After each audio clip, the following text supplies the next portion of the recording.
Hello there, the internet. I hope that you're well. Am I well? I'm tired. I'm exhausted. That's what I am. I'm exhausted. I keep doing 60-hour weeks trying to catch up on work, trying to sort out other people's messes. I'm just exhausted. I could do with a holiday. I really could. Anyway, I filmed this several days ago, probably even a week ago. This is Menu Book 44 from release 1.19. Just to show how long ago that is, 1.2 has just been released today, or at least I think it has. I've not even had a chance to log on yet. Anyway, this is Menu Book 44, the Hypercar Parade. Now, I usually break the menu books down into 3 videos, but to be honest, this menu book just doesn't deserve 3 individual videos. It barely deserves 1.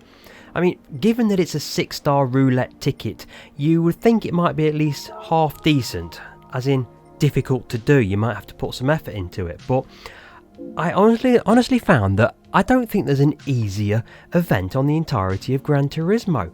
This is Menu Book 44. Bear in mind, I've just done Menu Book 43, the most recent one, and that took me ages to succeed on that. It took me so long to actually win all 3 races. On this one, as you're going to see from this video, I did them all back to back, and not only did I do them back to back, I actually managed to make a complete mess of them. I was spinning all over the place, crashing all over the place. Lap times were abysmal, but I still won by a country mile. I can't understand it. Now, while I've been chuntering away, you've probably just had a look at my screen and seen what I've done. I'm doing all of these races on hard. I'm doing it with all my assists off, except for my brake, which is set to ABS low, for reasons I mentioned in my previous videos. And I'm using this Porsche, which is the first time I ever used it actually, and I just went straight, thinking this was going to be difficult. I just went straight into the garage and tuned it up to the absolute max. Just put everything I could onto it, because you're allowed to do that.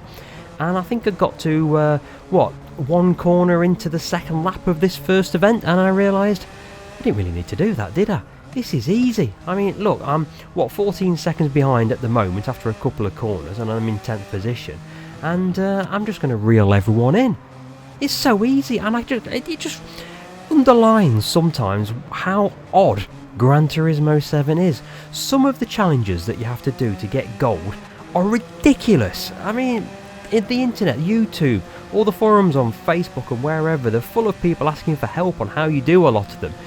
And they are difficult. And then you go into the next one, having sweated blood and tears, and then you do it on the first attempt and you think, what's going on here?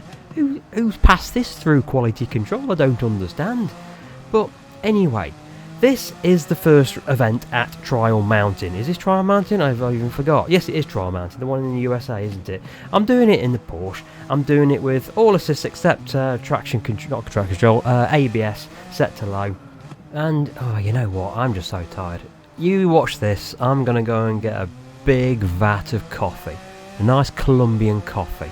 Couple of sugars might wake me up, and I'll pick it up at the end, and I'll just watch out for my spin on the final lap. Honestly, I was so far in front. I could have just sat there doing donuts. I really could. I don't understand it. Anyway, back in a minute.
So yeah, there you go. First event at Trial Mountain all done and dusted. 11.5 seconds in front despite that pretty spectacularly abysmal spin on that final lap.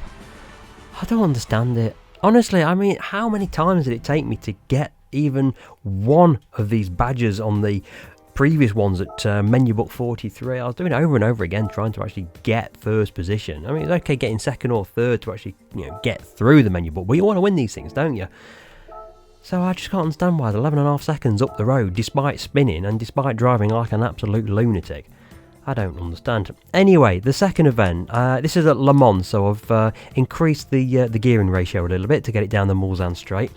To be honest, you don't really need to do it on this one. I mean, that's the thing, you go hunting for those tiny little tweaks to sort out your settings, just to find those extra tenths here and there, just to try and get yourself further up the grid. And then, to be honest, I could have put a wardrobe on the top of this car, and you'd have still won this. And again, I was just driving absent-mindedly. I think I set off with a view. In fact, I did. I remember I set off with a view of going right. I'm going to make sure I get a nice clean race here. I was just taking it nice and easy. Having seen that I didn't need to really push, I thought right, I'll just get me nice clean race bonus here. And well, that went all to tits so straight off within the first few corners. I seem to remember. I think I walloped another car, but anyway, there you go. Audi R8 trying to get in my way there. Well, Audi, oh no, it's a Lamborghini, isn't it? My brain is properly addled, honestly. Don't become an estimator. You're dealing with like 7, 8, 9 million pound contracts with people who really ought to be doing better and helping you out more, but they don't. Oh, honestly. In fact, no. Do become an estimator, because no one wants to be an estimator. Estimating is such a good business to get into. Because no one wants to be one, it means that you've always got a job lined up somewhere. Honestly, people are knocking on your door all the time. So don't be a QS, be an estimator. That is my crucial tip to you.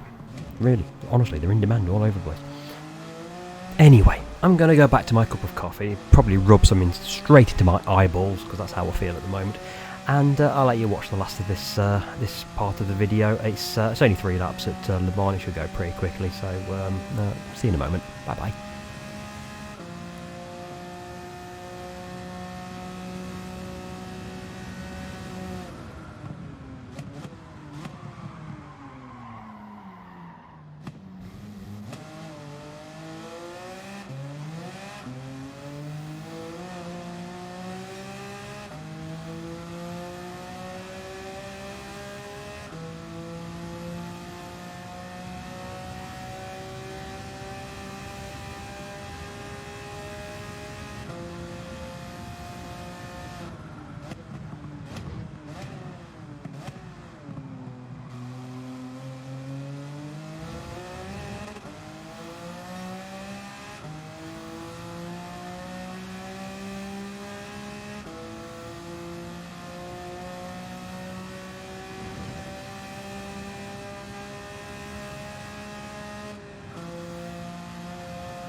So that's Le Mans, all done and dusted. I was hardly pushing it, was I? No. And 23.3 seconds in front, despite not pushing it and making mistakes here, there and everywhere. I really don't understand. Anyway, I didn't get my clean bonus that time. So, that takes us on to the final event at Kyoto Driving Park. We're off to the Asias for this one. And I'm going to change my settings again. I'm just going to knock it back on the gearing ratio ever so slightly, because we're not going down the Mulsanne straight on this one, and we've got a few more curves and corners to get around. So we're going to knock back the top speed down from 340 down to about 300, I seem to recall. Yeah, I do actually remember this. It's like a week ago and I'm remembering this. Yeah, okay. Right, anyway, same car, same settings, it's all on hard, only ABS set to low. Which is, I'm going to digress here, but I'm going to make another video about my braking conditions. I had all kinds of problems over the last couple of weeks trying to stop the car, and it came to a head in the Nations Cup on Friday, when I noticed that I was braking considerably sooner than absolutely everyone. I was as quick as everyone through the corners, I was as quick as everyone coming out of the corners, but I could not stop the car in time, and it's because I have a Secret Labs gaming chair. And because I sit in my my office as I'm sat now, and I swivel from my work computer to my gaming computer, which is what I do my editing on as I'm talking to you here, and in the middle is my PS5. And I have a Fanatec steering wheel on a Wheel Stand Pro setup. I'd love to have a proper rig, but I just can't do it at the moment because the one place I could game is also my office, because I work from home every day, you see. So I have a swivel chair, and I have a gaming rig, which is just a fold-away stand with my Fanatec wheel on, and it's great. It really is good. It works well for me. But the more you brake and the harder you brake onto, say you've got a big stop into a hairpin bend after a long straight, I've found that I'm starting to push myself away. As I press down on the brake pedal, and I'm putting so much pressure onto it, my chair is going backwards and the entire wheel stand is starting to push away from me, only by a fraction, but multiply that by 7 or 8 laps of a race and suddenly you're about an extra 6 inches away. And oh yeah, you'll notice that as I'm paying no attention to the driving on the screen at the moment, I was actually paying no attention at the time either. At this point I seem to remember the dog was sat on my lap, only briefly, then jumped up onto the desk, and there was a bit, you'll actually see I paused the game at one point after about the 300th crash, where I paused the game just so I can give the dog a biscuit. I've got a box of biscuits under the desk here. What we've got here? Beef and lamb.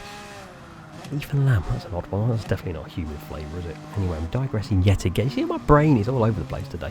And oh, they're gone again. There you go. Oh, this is just comedy, this thing was. See, and this is the thing, I'm digressing from the digression, but this was the thing.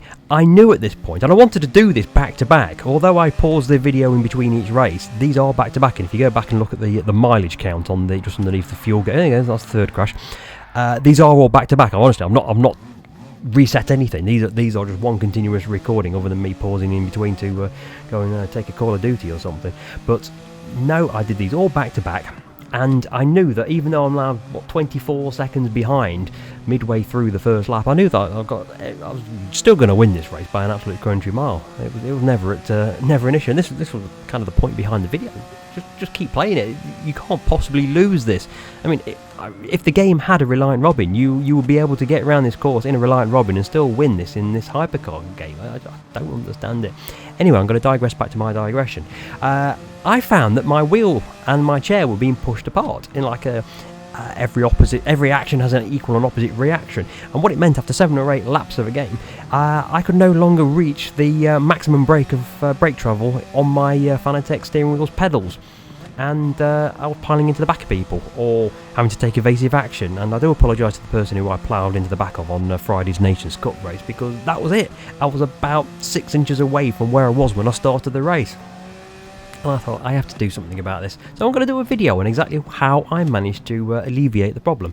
And this race that you're looking at the moment was probably the last time I raced without my Heath Robinson problem-solving solution.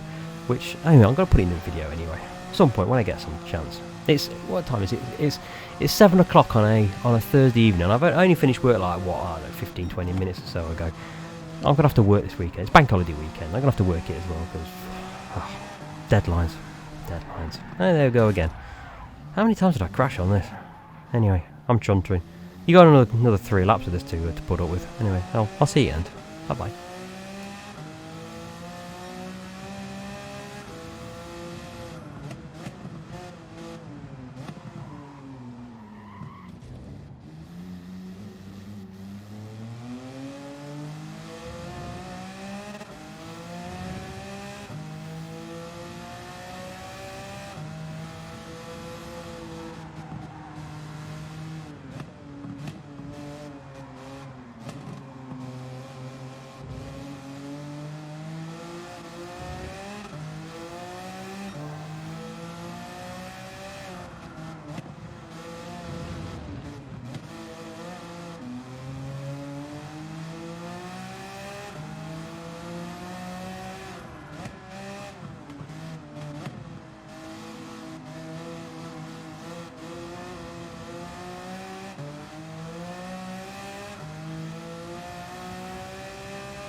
You see, I told you I paused it. This is where I'm getting the dog a nice beef and lamb biscuit.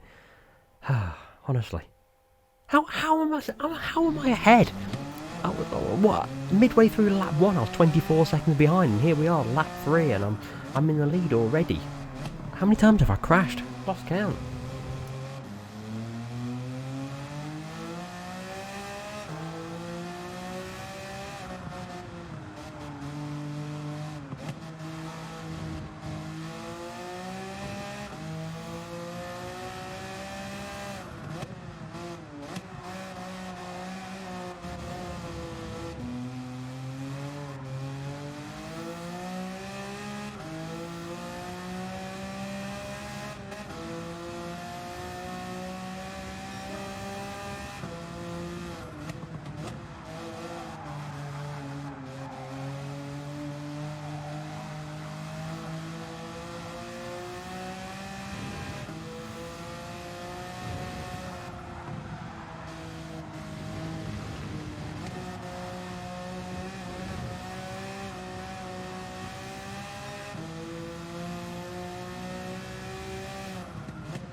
So that is a miserable Kyoto driving park event finished. And with it, that's the end of menu book 44, the Hypercar Parade. How? I just don't understand. 6 seconds in front. You've just witnessed a terrible display of driving. I spent more time spinning than I did driving forward, and I still won by 6 seconds. And we've finished the menu book. So what's Luca got for us? He's going to give us a marvellous prize. He's going to give us a 6-star roulette ticket, which you know is going to be wonderful. You know, you put all that effort in. You know it's going to be an absolutely fantastic prize. You know it's going to be like a high-end car, a top-end upgrade. It's going to be something good, isn't it? So let's go and have a look, shall we? Let's go and see what Luca's got in the kitty for us, with my lovely Porsche there spinning around in the background. So we've got a 6-star roulette ticket, 3-star roulette ticket for the driving marathon. What we're going to get? Well, it's going to be an engine, isn't it? You know, after what we had on, was it update 1.18 or 1.17? We must have 1,000 engines each anyway. So we've got ourselves another engine. Anyway, I do apologise for rambling today. My brain is all over the place, so I'm going to go away and have a sleep, I think. So I'll see you next time. Take it easy. Bye-bye.